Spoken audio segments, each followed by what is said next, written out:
Good day. This is my week 4 review from my Evolve Academic course, and I'll be reviewing from chapter 12. Chapter 12 talks about associating with the right people, and believe me, this issue of relationship it cannot be overemphasized, and we cannot take it with levity. You need to know the right kind of people that should surround you, and permit me to also say that you must be the right kind of person around people in your sphere of influence. You should not be a toxic person around them. You should not be somebody that when they see fear comes into their mind, they can't express the best of themselves. And it's important to know that everything in life is about relationship.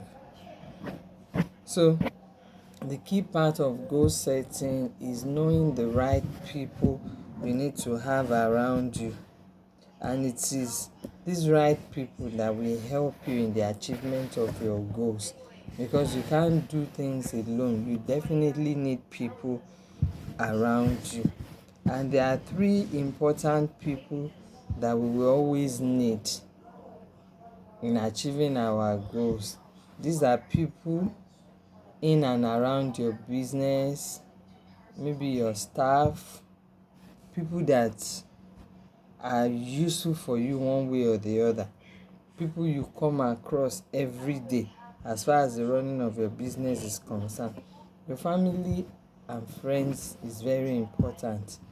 Whatever you do on the outside, if the home front is not in right standing, you may not be able to go far, because everything will keep revolving around that. And also people in organizations or groups outside of your business, like your social circle, they are also very important to the achievements of your goal.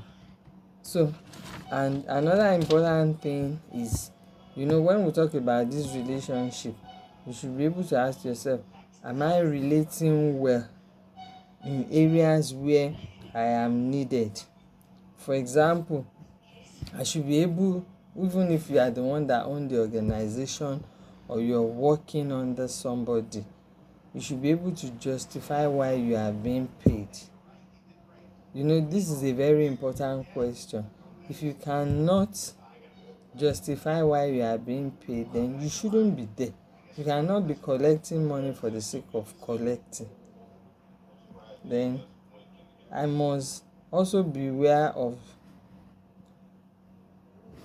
the kind of activities I spend my time on, even considering my relationships.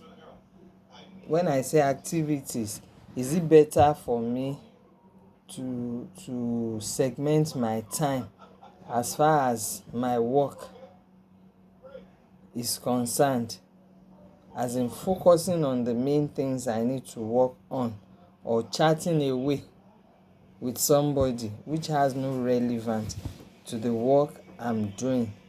Also talking about relationship, I must be a good team player. Yes, you can't be a lone ranger. You have to work with other people to achieve results. So you must be a good team player. You must be ready to give support to people on your team, people that you work together. And when you do that, the day you also need support, you have people who have got your back, who will be willing to stand for you. And it is also very important to create good relationship even in the community where we live, because one way or the other our work is affected. Even though everybody may not like you, but you do your best to ensure that you present yourself such that people tend to tilt towards you. And it's also important for us to note that we need to avoid relationships that does not have any positive value that it's adding to us. It may not be easy. That's why from time to time you need to check yourself, the relationships you engage in, of what benefit is it to you. Because if there are no good benefits, those are the things that will cause strife, that will cause quarrels, and it is better to avoid such relationships. Then I move to chapter 13. It talks about making a plan of action. It says the ability to set goals and make plan for its achievement is a master skill of success. I repeat it. The ability to set goals and make plan for its achievement is a master skill of success. Planning is going to help to avoid waste of resources. When you plan, it won't be like, you have been planning, doing this. Just like, imagine you want to build a house. Definitely there's always architectural design, there's always a building plan. So you cannot fall the victim of maybe where you are supposed to use a 9-inch block, you go and use a 6-inch block. There are two things. It's either you are going to manage just like that, but you know that there will be a default even from building. So it's better to work in line, work with plan, and so there should be a strategic plan should be a document that will always be there for anybody that wants to implement anything to follow. So it's not like this person is coming with her own idea, this person is coming with his own ideas, and there will not be confusion at the end of the day. Then planning will help to identify areas of weakness and know when to it will help us know where to focus our energies on.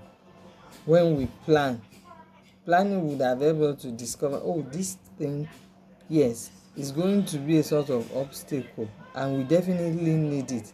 So with planning, we know how to address it. Then planning also gives room to discipline, and it will help one to be organized. So we won't be doing things haphazardly, but we do things according to how it has been set out properly. Then I move to chapter 14. Chapter 14 talks about managing your time well. So people who use their time well will always have positive results, and they have results to show for it. So, and time management is a skill. We have to be intentional about it, and it can be learnt.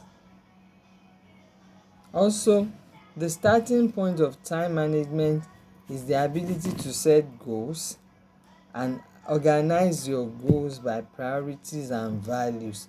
It's not that we'll be spending time on something that is of less priority. And this brings me to how you organize your plans, so that you know which ones are your A plans, which one are your B plans, and even this is according to the importance of those plans, of those goals. So when you have a plan can be more than one, so you can still number A1, A2, A3 like that.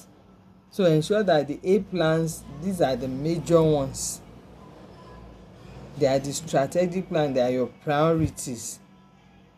And sometimes these A plans, you are the one that need to follow it up yourself to see the implementation. The B plan too could fall in that category. Then when you are talking about C plans, your C plans could be things that you can delegate and still follow up and ensure that they are implemented by whoever you assign to do that. Then you should also be able to separate what is urgent from what is important. Can you see? They are both strong words, but planning will help you to know how to separate what is urgent from what is important. Then you should also practice what is called the single handling of task. What this does is that it helps you pick a task and you will work on it from beginning to the end without leaving anything undone. And also you learn to also segment your time. How do you segment time? Like focusing on a particular thing. Okay, for the next 30 minutes I want to do this and I'm going to get it accomplished. You can do 60 minutes, you can also do 90 minutes. So it's very important. You must learn to give yourself also a push so that you ensure that when you want to like relax, you can always tell yourself, no, this is not yet the time to relax. I still need to give it more push. I can't afford to relax now. And you push yourself, and when that task has been accomplished, you can now take a rest. Then chapter 15 talks about reviewing your goals daily. Here it talks about positive thinking, that yes, it's good to think positively, but thinking alone will not achieve anything for us. We need to take action.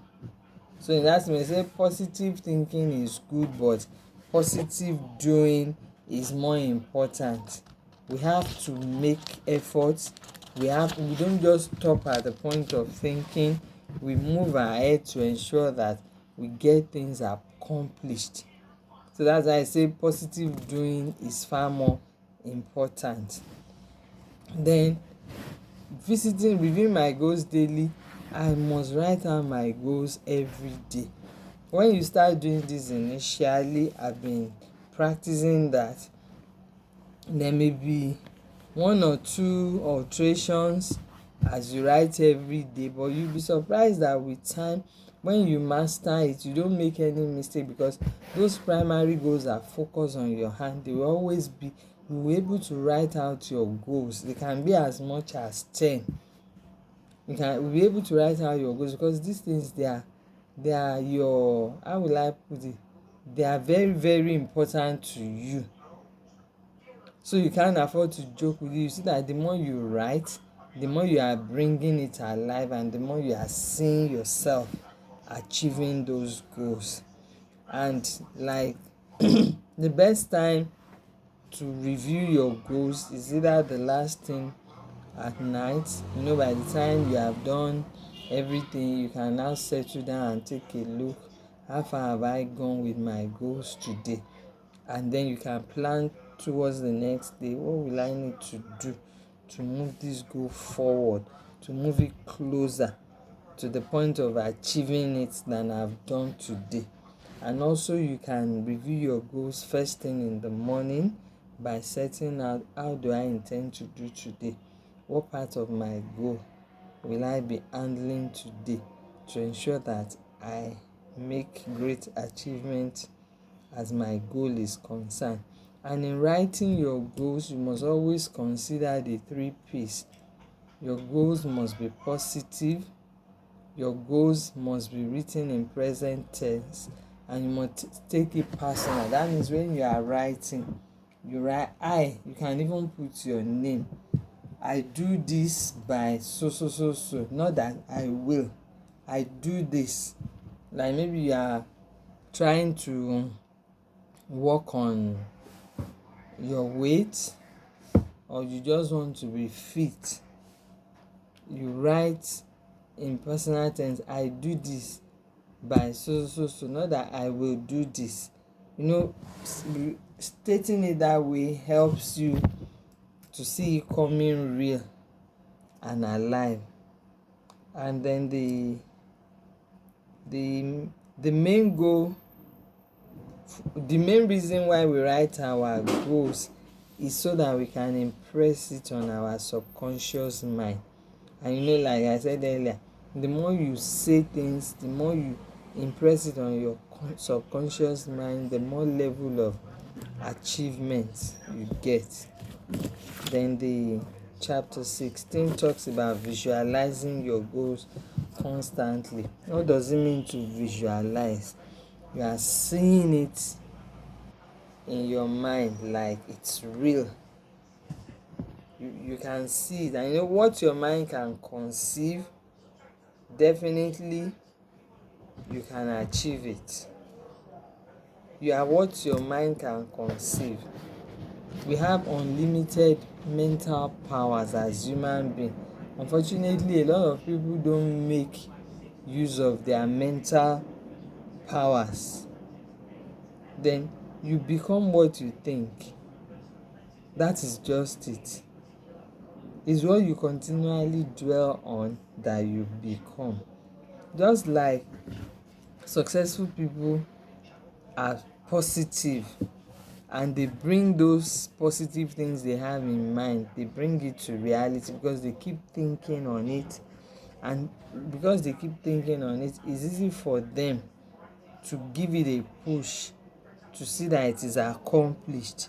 The same way, unsuccessful people continue to think, no, this thing I'm thinking of cannot be possible.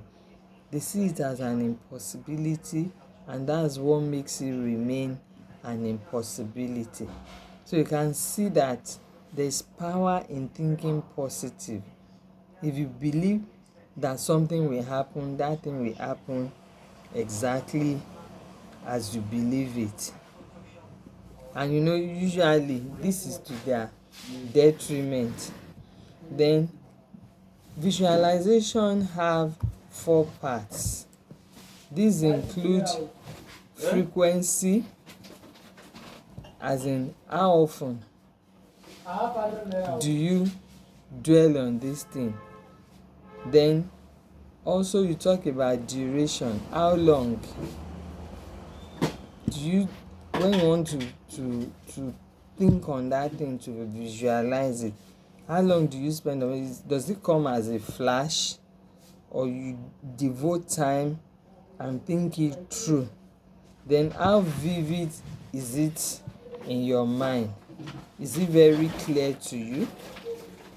Is it very clear to you? How vivid is it? And also, how much intensity do you apply to it? How intense are you about it? Do you just handle it in a flimsy manner, like I think about it, and you just leave it and let it go? No, you require depth when we are talking of visualization. Then the power of visualization is like a two-edged sword. The side you determine to use determines the result you get, and determines how it works for you. If you visualize positively and you see things happening for you, that is exactly the way it will play out when it begins to materialize. And if you are full of doubts, like, is it possible? It may not work out. So you need to stay on the positive side for proper visualization.